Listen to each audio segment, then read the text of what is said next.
Okay.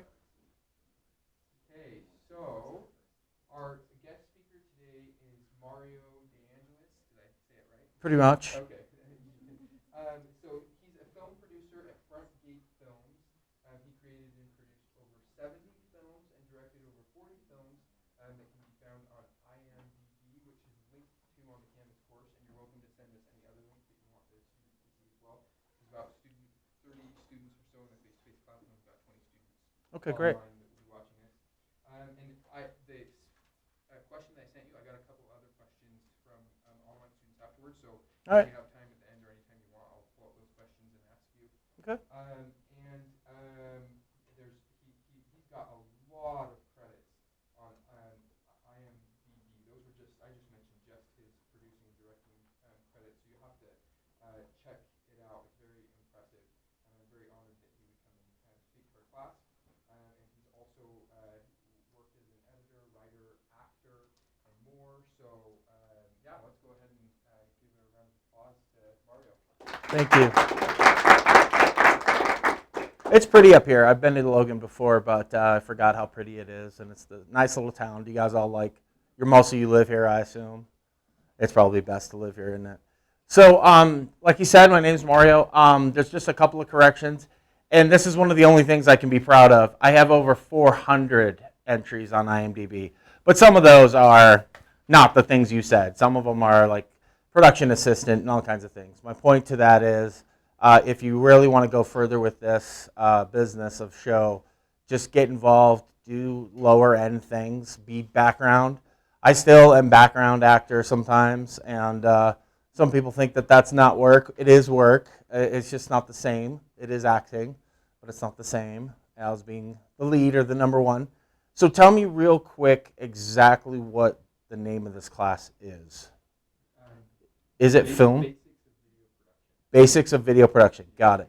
So have you all, well, I don't even know what date it is. So it's the middle of October. So have they touched cameras yet? Yeah. Okay.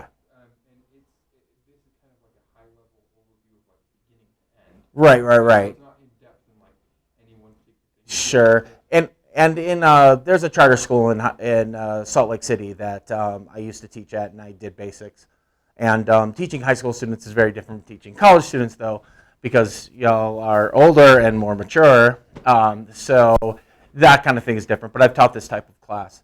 So the thing I'm supposed to be talking about, but I'll answer any questions you have, is camera movement.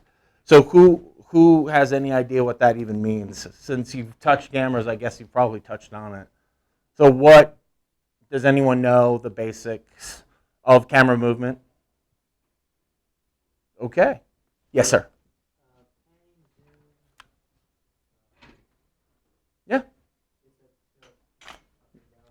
That's exactly right. So this is, if you haven't figured out how many legs are on a tripod, I used to ask my high school students how many legs are on a tripod on tests, and I actually got 4 one time.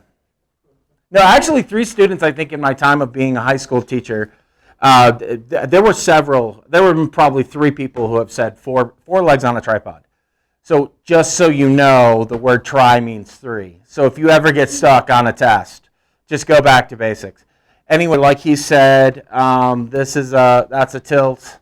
It goes up and down. This is a pan, right to left. It's very simple. Some people still don't know what it is, Now there's a couple of different things that happen. If you start putting the sticks and the camera on a dolly, do they know what a dolly is yet? Okay. Going left to right, that's a dolly move. I'm sorry. Going left to right is called a truck, and going in and out is called a dolly. Some people get a little hung up on that. Sometimes on sets, depending on who you're working with, they get hung up on the details. They get hung up on the terms. So if you're on a set and you're going left to right on a dolly and on a track, left to right is trucking, and going in and out is a dolly move. So anyway, there's a lot of other little things that I was going to talk about, but we might as well start with questions because sometimes I forget about the questions. You emailed me. Well, yeah, I want them to go first, and then I'll go with the email one you sent me and then others. So any questions right off the bat? Just who wants to be brave and ask a question? Okay, no problem. Um, we'll go with the one email, the one you sent me. Yeah, and I've got a couple others too from So online. So the yeah, start the with that. online question was, tell me if I get this right. It's have I ever acted before in a film that I was directing or known people who do that? And I know, and oddly enough, I just produced a feature for about $7,000. We did it in about 9 days. We have half a day pickups coming up, and one of the director was in it, and he's been in a lot of his shorts before. So I know from his experience, it is distracting to do that, but it's possible. My experience when I've acted and been any other job, which usually is the case, one time I produced a feature and I was in it and I was first AD. So raise your hand if you even know what the job of the first AD is. Does anyone know? Our guest speaker covered it last week. So Oh, you good. can all raise your hand. Oh, they all are going to raise their hands, right? We haven't gone in That's all right. about that. So. No worries. So the first AD is basically the second in command. If you want to think Star Trek-ish, he's his number one. So the director has the first AD, and the first AD is the gateway to the director. Helps the director stay on focus, on track. So when a director is acting, that is distracting, and sometimes you've got to get, jumping from actor brain to director brain is hard, and it's not impossible. There's plenty of, A-list, Mel Gibson, plenty of cats who direct themselves. But I think one of the differences is when you're doing it and it's a big budget thing, you have more money, which means you can have more people. And the only difference between you making a movie in this class or on your own time, the only difference is you have, if you're on a big set, you have more money to get more people to help you. That's it. It's really no difference. And some technical learning of cameras and sound and all the jobs that you should have even on a short film. And I can get into all that later, but I don't know. Does that answer the question? Is that person online right now, or? No. So we don't know if I answered it right. But it sounds good to me. Yeah. Well, there you go. Yeah, Next question. yeah. So I thought this was a good one. Do you have any suggestions for low budget or DIY camera movement tips and tricks? Well, that's a good one. Funny you should mention that. This isn't necessarily DIY. You can make one of these, but it's $400 and it costs just as much to make one. It's called a fig rig. It does not replace a Steadicam rig.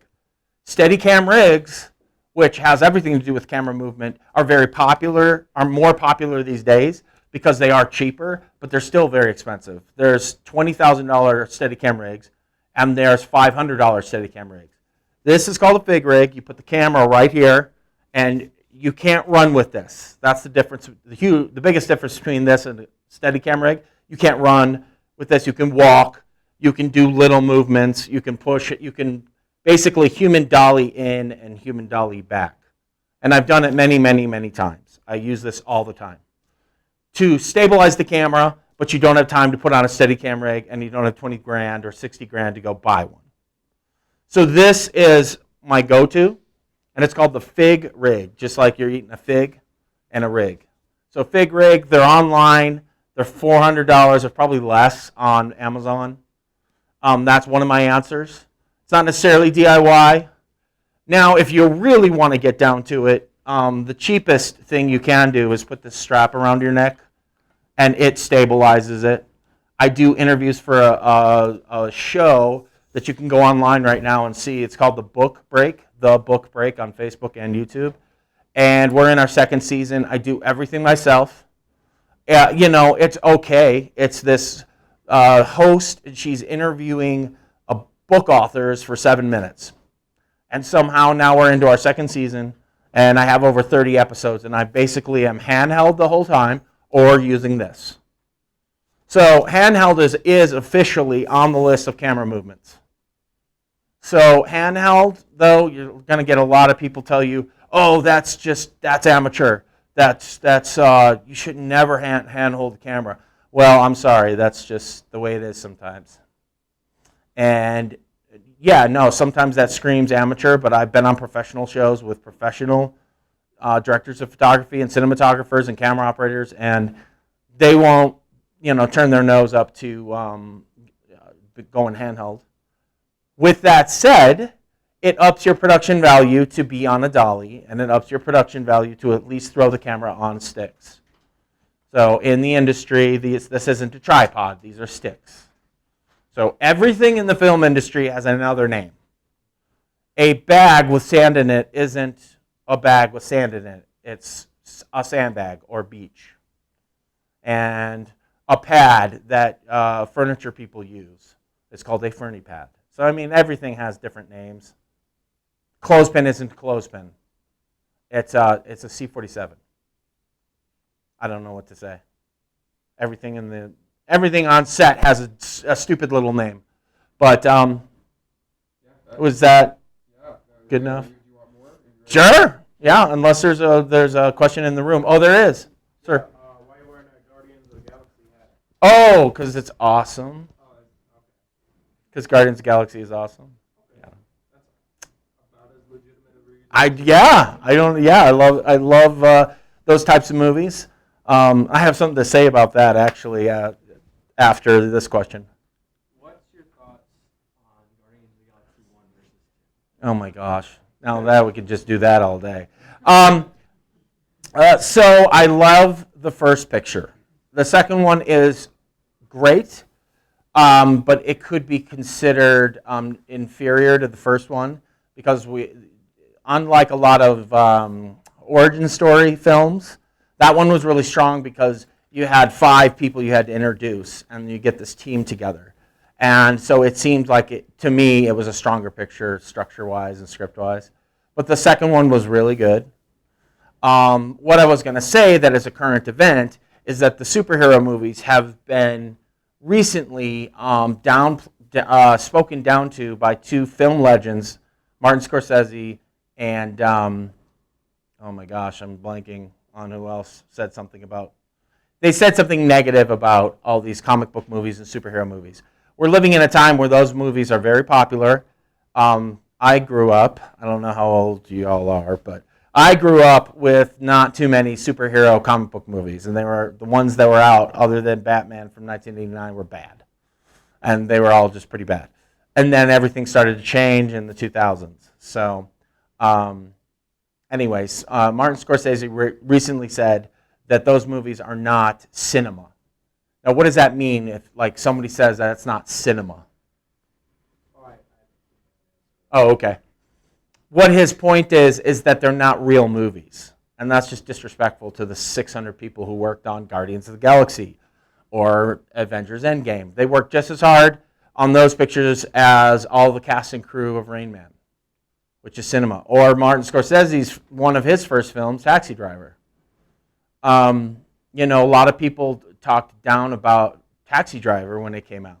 If you haven't seen Taxi Driver, it's a seminal film in film history classes. But, and oddly enough, this Joker movie that just came out is a very similar tone to Taxi Driver. And Joker is technically a comic book movie. Anyway, I can go on all day about that stuff. I'm not here for that, but I guess it doesn't matter. I can just say whatever I want. Because I have the microphone and you don't. What's the next question? What's your favorite camera movie? Oh, that's a good question. Okay, my favorite camera move doesn't always work. It's got 3 names. You can probably find other names of it. It's called, hold on, I got to go to my notebook, make sure I get this right. It's the most infamous one that worked the best is in Jaws, the first Jaws film, Steven Spielberg, 1975. It's called a Zowie, or a dolly zoom, or a warp zoom. Okay, this camera movement is very difficult to do. You can't do it without a dolly. You can't do it handheld. The sticks have to be on a dolly, and there's only 2 ways to do it. The camera, the tripod is moving in, and the zoom lens is zooming out. Or, and I think this is how, hold on, I think I said that wrong. So I think this is how they did the Jaws one. They were dollying back and zooming in. And the reverse can be done as well. you can dolly in and zoom out. So I think the one in Jaws was a dolly back zoom in. And what that does is compresses the background but keeps the foreground in focus. So that's how, and in Jaws, if you haven't seen Jaws, I'd be surprised, but the first Jaws has this dolly zoom, and it's not done very often. It's not done very often at all because it's, like I said, it's difficult. Now, if I'm not mistaken, it's an app, or not an app, it's a plugin, and I think they can do dolly zooms without more trouble than it's worth because it's very time consuming to get them right. Because everything has to move in coordination. You have to be dollying back or in and zooming in or out at the exact same time. And that front person has to, that front whatever it is person or thing, has to be perfectly in focus. Like I said, and then the background warps out. That's why it's nicknamed the warp zoom. So those are, if there's other names, I'm sure there are, then that's what they're called. But those are 3 different nicknames for it. But like I said, I've done it handheld, but it's not great. I have done it once successfully handheld. But like I said, it's not a very good one. It wasn't done properly. And that's the biggest difference also. And actually the only difference between bad films, or whatever you want to call them, bad filmed projects on digital, which there is no real film anymore, shot on film. The biggest difference with that between bad and good is, was anything in the picture done right? Like if everything's out of focus, that's bad. If you can't hear the people clearly, that's bad. Like if you say, what's good, what's bad? Well, if it's not lit properly or lights weren't used at all, now there's a caveat to this. You cannot use lights in a movie. Who's seen The Revenant? Nobody has seen The Revenant? Okay. Well, if you haven't seen The Revenant, that's a great movie. There wasn't one light used at all. The problem is they had to wait until specific times of the day, and they could only shoot for about 4 hours a day to use all natural light. And it was outside pretty much. It was Leonardo DiCaprio? Yeah, Leo, and he fought a bear, but it wasn't like the whole movie. He just fought a bear once. But anyway, he was in the woods for most of the movie alone, and they used a lot of natural light, but they were only shooting certain times a day. So there's downsides and upsides to everything. But anyway, most films use light, like actual, like fake light, to make it look like daylight or moonlight or anything else light-wise. That actually leads us to the next question perfectly on here, which is, what are the best practices filming in populated areas and outdoors? Is there an industry standard to go into filming a filming day with a fully developed plan B in case of rain? Oh, that's a good question. I think that's a lot of like questions in one. I think if I'm following the question right, it's like, is there a plan? A plan B for, okay, is there a plan B for when you're shooting outside, exteriors, and it starts to rain and you can't just jump in a studio? There should be. I mean, and that's all based on the first AD, the director, and the producers having the shooting schedule planned out, but they know then you find out if it's supposed to snow, like it did yesterday, and then I'm sure there were people filming something yesterday, and they either didn't check if it was going to snow or they weren't planning on it. So the snow and the rain, sometimes you shoot through that, and you shoot, and you can't see the rain on camera, or you can't see the snow. Now, most of the time you can see snow. That's the problem, so you have to stop. Now, if there's nothing else you can shoot because somebody wasn't called that day and that person's not there and you can't jump to that scene, most of the time you can jump to inserts. You guys know what inserts are? It's very simple. You see them all the time. Any movie, any TV show you ever watch has inserts.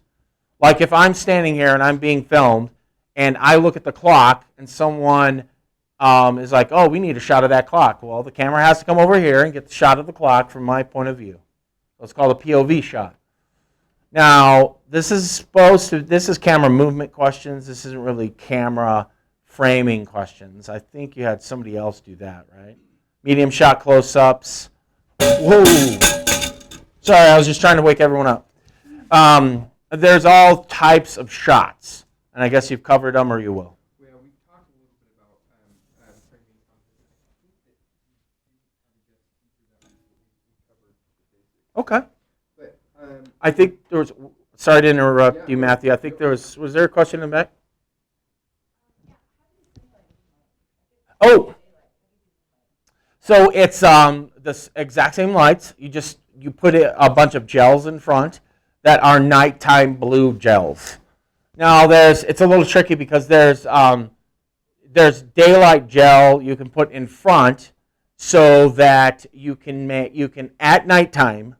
We did this the other day. I was on a show and we ran out of daylight. We had to continue a scene, so we had to pump in daylight with daylight bulbs. So that's the one way you do it, is you set up a Kino. If you know what a Kino is about this big, and it's got 4 bulbs in it. And it's one of the most efficient ways to light a film. Now, it's not the best, because it doesn't pump out enough light sometimes. But a Kino is very good for certain types of things. So we set up a Kino and we turned on the daylight bulbs, and that daylight bulb pushed in daylight. So that's how you do it. There's other more complicated ways to do it. Sometimes it depends on the coverage you need outside. So like if you're trying to light a building at night, I'm sorry. If you're trying to, okay, this is where I get into trouble sometimes with film people. It is possible to turn nighttime into day, but I haven't seen it done very well. Most of the time it's not done well. It is done, but it's easier to do day for night. So like I said, if you're inside and it's supposed to be nighttime, it's very easy to close all these blinds, put black on the windows. We go inside here and we start putting up a bunch of black plastic, and all of a sudden it's night in here.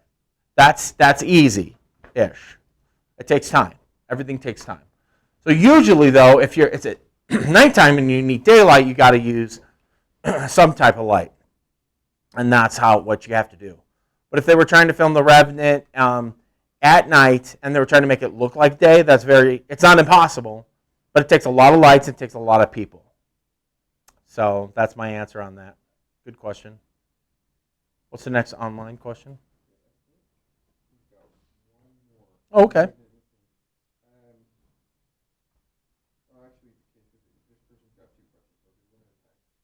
So many people are involved in making a film, especially in pre-production. For directors, how involved are they in storyboarding? Okay, that's a good question, and I'm glad they brought up pre-production. So I see some cards there, so that's really cool. She looks organized. I'll ask you a question here in a second, but in regards to the answer, pre-production is very important, so I'm glad they brought that up.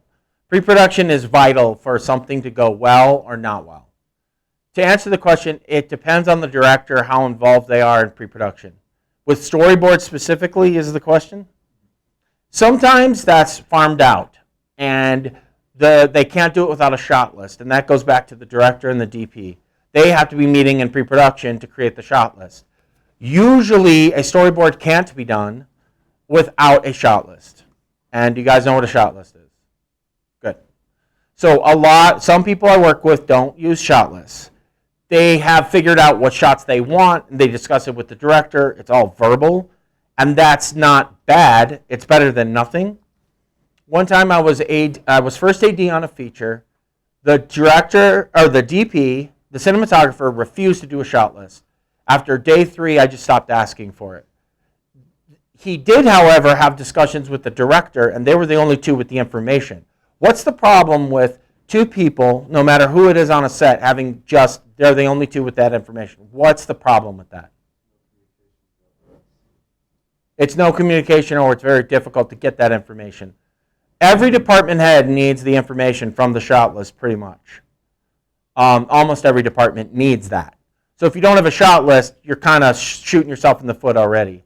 So the answer is, in regards to storyboards, the director may be involved, may not be involved, but that goes back to the shot list, so that goes back to the director, and the DP have already done that. Then they just hand off the shot list to an artist, and that person makes a storyboard. And what's good about doing these types of classes nowadays is there's so much, like I can say something and you can find it in 30 seconds online. Like you can find examples of storyboards. You can find examples of shot lists. And you may not know what everything means on the shot list, but at least it's something. And shot lists can be done in different ways. Like how that team does that thing is not necessarily the issue. It's like some people say it has to be done a certain way. As long as you're doing pre-production, even if it's a short film, do pre-production. If you take nothing else from what I'm saying today, just do some kind of pre-production. You don't have to spend weeks. Well, feature films do spend weeks, but then again, I've been on sets of professionals who didn't have enough pre-production. For some reason, they rushed the movie, or that had to be done, or they had to have an actor in the movie, so they had to shoot. They couldn't push it, and there wasn't enough pre-production, and so there were problems on set. What's the one obvious thing that happens if you don't have enough pre-production? What's the one thing that is wasted? Money. That's the number one thing that's wasted when you don't have enough pre-production. And that trickles down to time. And when time is wasted and money is wasted, then everyone's miserable because then everyone starts yelling at everybody and start pointing fingers and all that nonsense, which has been done many, many, many times and will always be done.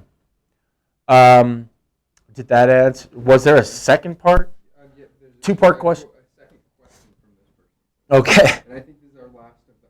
Well, that's fine. But how much changes there regarding camera movements from storyboarding to actually filming? Okay, that's a good question. Is there room to make? Oh, okay. So that's a great question. The answer is no if it's an action scene in Pick a Movie, or most of the scenes in Guardians of the Galaxy are storyboarded and they can't deviate. They can't deviate because it's been planned out based on time and the schedule. One sequence in Guardians of the Galaxy could have, I'm just picking that one because he brought it up because I have the hat on. I mean, pick a movie, pick an action movie, pick almost any movie, and every scene could take days or weeks to shoot. So let's pick, there's a sequence where the Guardians have to break out of the prison. I can't remember. You can look it up in 30 seconds and find out how long it took them. It probably took them a couple of weeks just to film that one sequence. That whole thing was storyboarded, more than likely. I think I've seen the storyboards. And you can't do sequences like that and just go willy-nilly. There are times when it's something storyboarded and because of the location or because of this or because of that, there's 100 different things it could be because of, you adjust. And you can't do the storyboards. Or you can only do half. Or you're running behind and you throw out half of the storyboards. Like, oh, we don't need that angle. We thought we did. We don't need that shot. So there's a lot of reasons why, to answer that specific question, yeah, sometimes it's abandoned because of there's not enough time or whatnot. Yes? When you storyboard, do you go like all the way down shot for shot usually? Supposed to. And sometimes those shots turn into continuous, and there's a little arrow. Like I said, you can see hundreds of examples of storyboards. If you see a little arrow, it's the same setup, but it's moving, like it's a car thing. It's like the shot's in the car, or in the follow car, or the camera's in the car, and it's like a chase sequence. And then they'll switch angles, or they'll switch camera cars, or the action. So that is like the scene. The storyboard is the scene, assuming that a camera is, what you're looking at. And what you're looking at is supposed to be what the audience is seeing. So that's what that's supposed to be. They're not drawing in little cameras or anything like that. I don't know if people think that, but sometimes there are diagrams where you should be drawing little cameras and little lights, and you do lighting designs. On bigger shows where there's money, where all these people are involved, and there's someone who can do the lighting design, then you're showing basically where the camera's going for this setup, and then where the lights are going, and then the camera moves, and that's another setup where the lights are going, and that could take hours or that could take days to shoot a scene. So that's a good question too. So yeah, these are all good questions. I was going to ask you a question. What's your name? I'm Caitlin. Caitlin. Why do you have those cards? What are those? Oh, it's for not even for this class. All right. Oh, okay. Anyway, let's pretend those were for this class. Because what you can do, is you can use cards for storyboards. You can use sheets of paper. Like I said, online you can see like 8.5 by 11, and there's like 6 little boxes. That's more typical. But you can use 3 by 5 cards. You can do anything you want really to do storyboards. Storyboards. Now, this is a little embarrassing. I have used storyboards. There are a few times though that I've paid for someone to do the storyboards. And back to your question, what's your name? Linnea. Back to Linnea's question. We didn't use the storyboards. Like I said, you run out of time, you run out of money. The shot is cool, but we couldn't do it because we couldn't get the whatever. Or somebody forgot the thing that we needed, or the dolly is broken, or who knows. Like, if the storyboard is based on moving shots, moving camera movements, and then you can't do that camera movement, then you have to come up with something else to get that information. I don't know. So sometimes you just gotta improvise, and sometimes you have to punt. In filmmaking, there's a lot of punting. Where you just go, well, we need this, we can do this, so let's do that. Because we can't hold up the whole show. Sometimes the whole show is held up because you're trying to figure out the angles. A lot of that should be done in pre-production. But like I said, I've worked with umpteen different groups.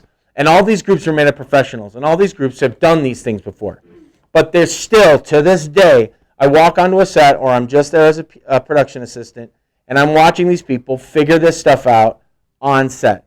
And they have done this 40 times. They're still doing the same thing over and over. They're figuring out the shot on set instead of, or they had a shot list and they had to throw it out for some reason. But I worked on a commercial a couple months ago, and they did the same thing. They knew basically what they want. The director knew what he wanted. They didn't have time to have a little meeting with the director of photography. They've worked together so many times, it didn't matter.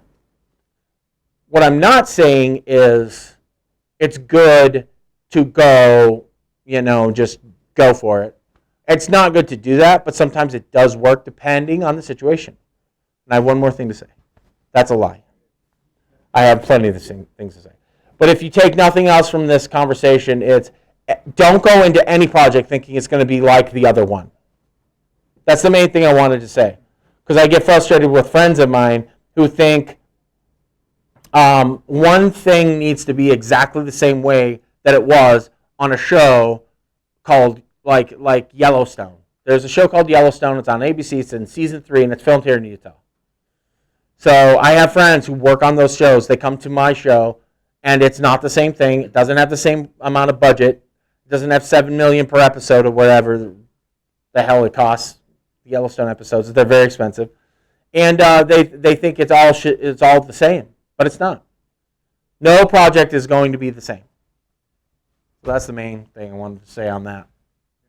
And I've got a question on that. So with yeah. the one you said that you just finished one, or you're working on one that was a $7,000 budget? Yeah. Well, so yeah, we did a feature for about $7,000. And that's pretty low. Oh, it's ridiculously low. So how many people did you have? How many Yeah. volunteers did you have? That's a good question. So we made a movie for about $7,000 over. It'll be a combined 10 days, which actually is pretty normal. I've worked on some Christmas movies that took 12 days to shoot, 14 days.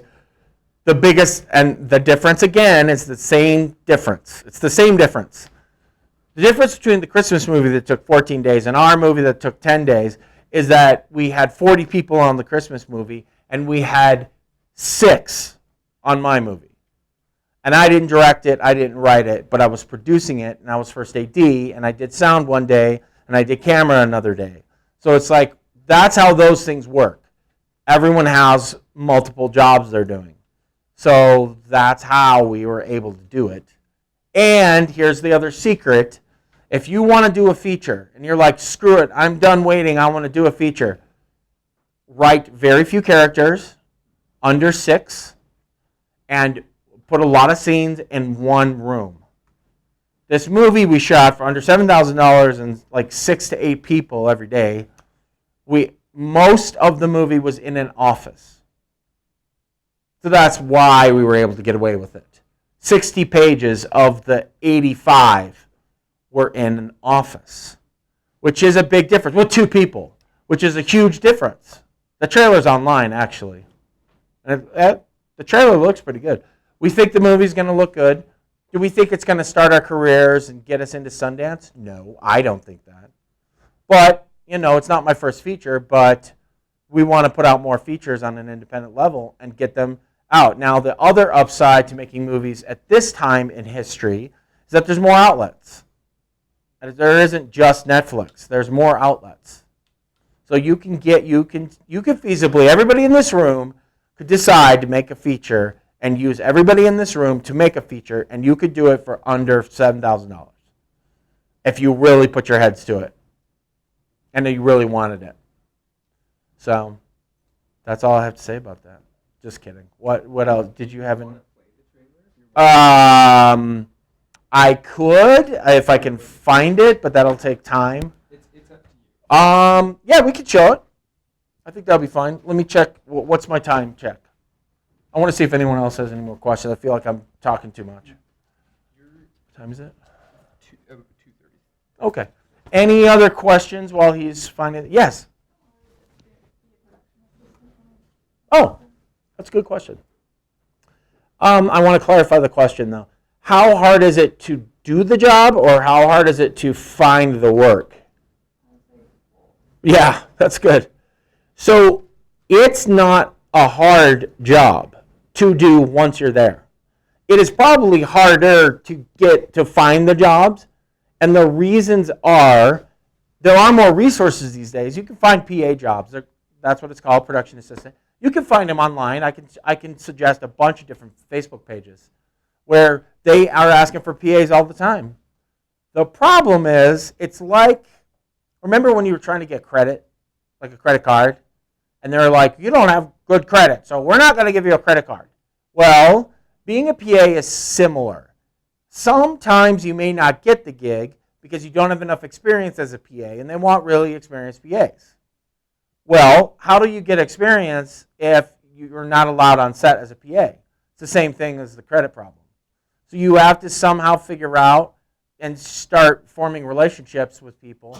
One little secret is if you ever go on a film as background, those are easier to get, because a lot of people can get background gigs as a background actor, like I said at the beginning. If you start doing that, just getting on set, then you start learning who the ADs are, the assistant directors. They're the ones who are making the calls for the PAs. Or you find out who the UPM is a unit production manager. And that particular job is different from time to time.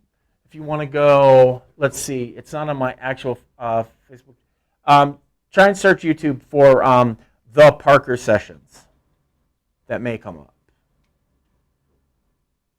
Oh, wunderbar. That's it. You can just pause it real quick until I'm done rambling. Great, thanks. So, what else was I saying? Oh, I guess I was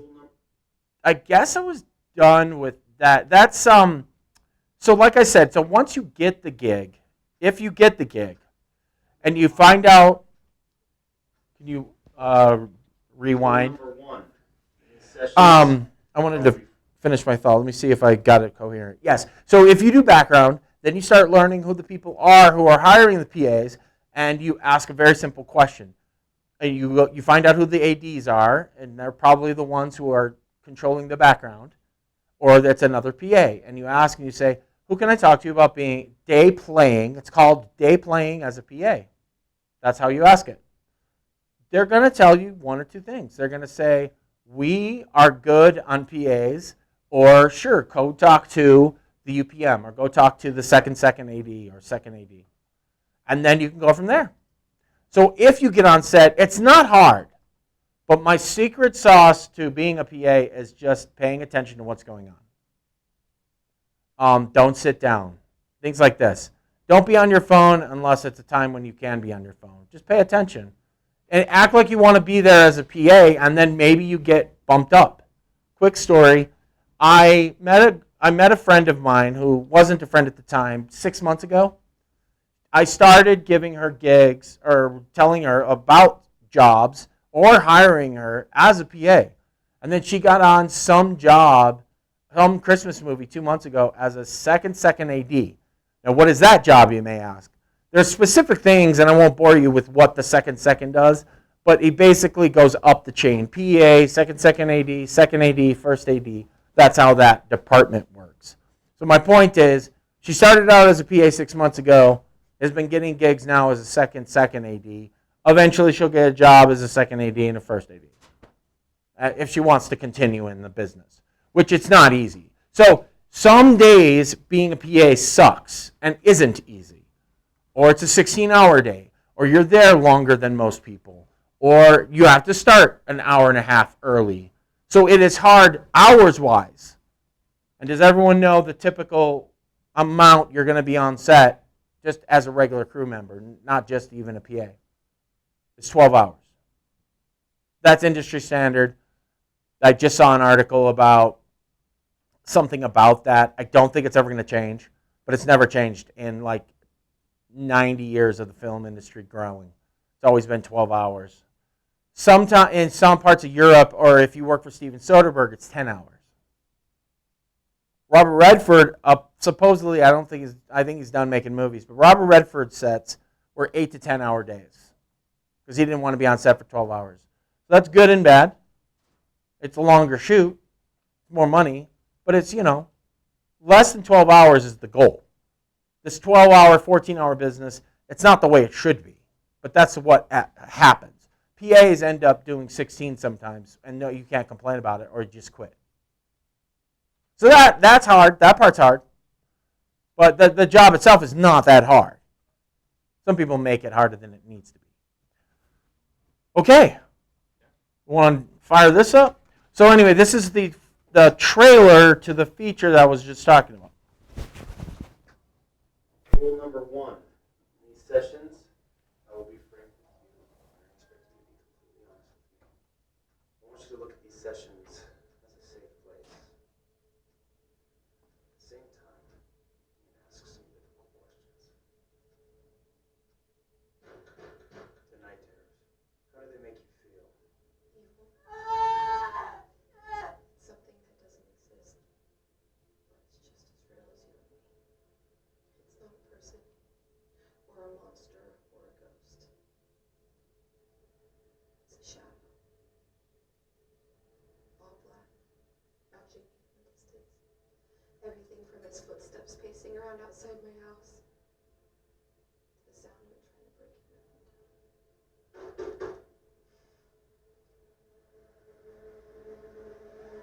The truth is, it's just a dream. No matter how real it feels, you're going to wake up in the morning and start a new day.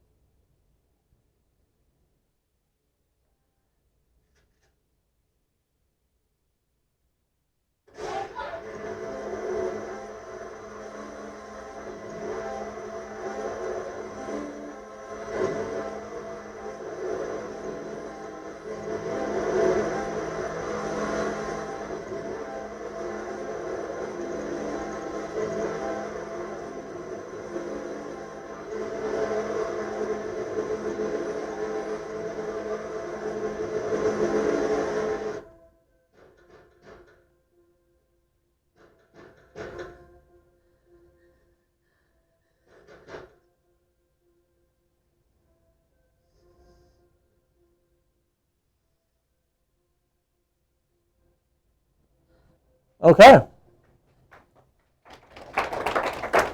So one thing I wanted to point out is that I was in the trailer twice, real quick. You blink, you miss it. But this whole thing started out months ago. I was going to be the lead, the guy in the office who was the psychologist. I was supposed to play that part, but I decided that I wasn't right for it. And the director really wanted me to do it, but I didn't think I wasn't confident enough that I could pull it off. So my friend Danny stepped into the role, and he did a great job. And he's amazing in the picture. That girl who's across from him, and like I said, most of the movie's in that office that you saw in the trailer.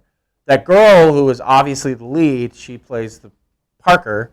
It's her first anything. That's her first acting job ever.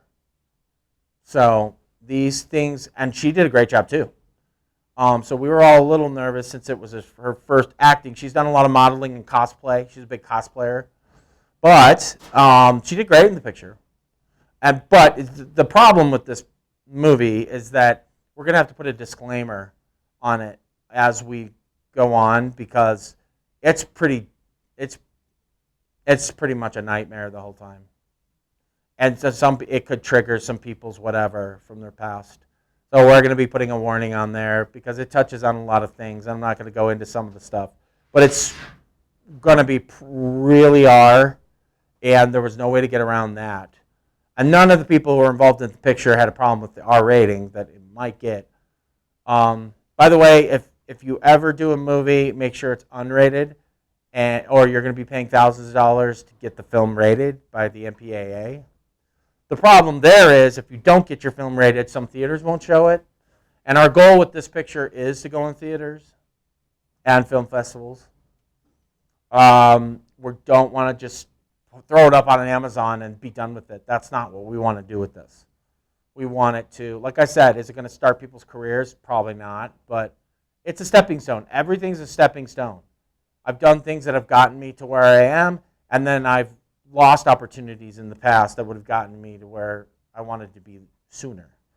But I'm here now, and it took a lot of time and over 400 projects and learning, and that's what you need to do if you want to continue. If you don't want to continue with this, don't. You have to really want to, because I don't suggest it. It's for everyone. It's not. I'm not being negative. That's just being realistic. So yeah, if you love it, do it. But if you don't love being a veterinarian, don't be a veterinarian. If you don't love animals. If you don't love 16-hour days, don't start getting into the film industry. If you don't love getting yelled at by people, I don't love that either, but anyway. All right, any other questions? I feel like I've been talking too much. I guess that's why I'm here. So that's good. Are there any tips that you have for, I think you've already given a lot, any other tips that you have for people that are just starting out, or people that maybe, I think we have kind of mixed in the students, but will you raise your hand again if you want to do, like, yeah, that's a good question. Who wants to continue? Good. So we've got a good mix, and the students want to go into a related industry or something else and have this skill, Cool. but not necessarily do it, so maybe speak to both sides. Yeah, no, that's a good point. I did want to say one thing about this trailer.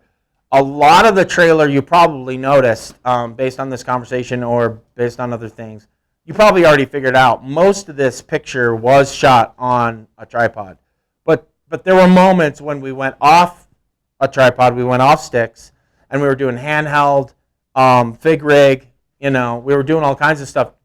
Based on the scene, some of it was appropriate to be like handheld and crazy and that kind of thing. There's, I wasn't even there. They went to the Utah County Fair and shot one night of that girl, Parker, at the fair. And I don't think they were on sticks most of the time. They were on a Ferris wheel, and it was handheld. So there's a lot of times when you can justify handheld or fig rig or Steadicam. To go with what you were saying, my suggestion is watch. My suggestion is actually to watch. This is also a very good time for people who just want to not become a YouTube star, but want to have a show. Anybody in this room can have a YouTube show. That's the one good thing about YouTube so far, is that it hasn't been regulated to the point where you can go on YouTube, follow the rules, But you can have a show on YouTube. There are so many things on YouTube that shouldn't be. And there's a lot of people who just make videos, put them up. Maybe they have 500 views. Maybe they get 500,000 views. And don't listen to this crap about nobody's making money really anymore on YouTube unless it's millions of views and it goes viral. But anyway, that's not why I'm suggesting it. I'm just suggesting it to do things. Just do something. If you have a movie review show, you can do it. You have to give credit to any clips you use. But you have to, like I said, you have to follow the rules or you will get flagged. But that's my suggestion. If I may start a couple of shows I should have started years ago. And if I would have had a following now. Maybe. Because it doesn't just take putting something up on YouTube and then you're done. You have to do the work to become known or get views or pay for the views, which isn't illegal, by the way. I have a lot of people who pay for hundreds of thousands of views, and that's how they got their views.